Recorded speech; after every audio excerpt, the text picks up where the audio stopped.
తిండి లేని వారికి తిండి. ఈరోజు చూడండి రేవంత్ రెడ్డి గారు ఎంత చక్కగా ఎవరో తీయించారట ఆ లేడీ ఆ చిన్న దుకాణం పెట్టుకుంటే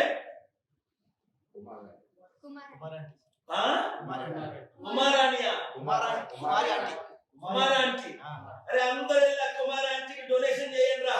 వినండి, ఎక్కడుందో చెప్పండి, నేను కూడా వెళ్తా.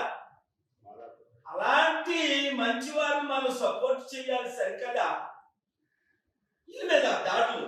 గజం కేవలం 826 రూపాయలకే 12 సెంట్ల భూమి కేవలం 5 లక్షలు మాత్రమే. సోనీ సూద్కి ఎందుకు ఇవ్వలేదు? ఇంత పెద్ద యాక్టర్ కరోనాలో 1000 మందికి సపోర్ట్ చేశాడు.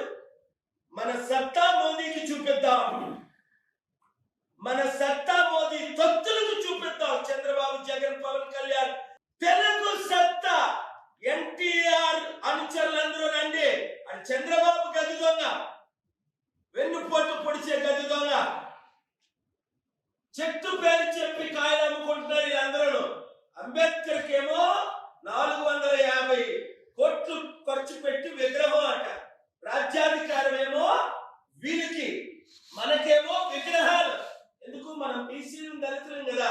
నేను బీసీ కాపుని, దళితుల అమ్మాయిని పెళ్లి చేసుకున్నాను. కులాల మతాలకు అతీతంగా ఫైట్ చేస్తున్నాను 45 సంవత్సరాలు. 200 దేశాలు మద్దతు ఇచ్చాను. ఇప్పుడు చూడండి అక్టోబర్ 2 సమిటి ఎలాగ జరుగుతుందో చూడండి. జరగకుండా ఏ శక్తులు ఆపితే వాళ్ళ బటన్ నొక్కి పైకి పంపిస్తా. దేశంలో ఉన్న నెంబర్ 2 మంత్రి గారు నా ఫోన్ లోనే రేవంత్ రెడ్డి గారితో మాట్లాడారు, కంగ్రాచులేషన్స్ చెప్పారు, వెల్కమ్ చెప్పారు, వెల్కమ్ చేశారు. అది అందరూ కలిసి పని చేయాలి.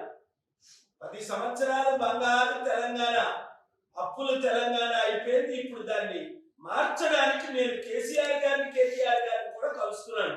ఆహ్వానించారు, నేను కలుస్తా. అందరం కలిసి పని చేద్దామని.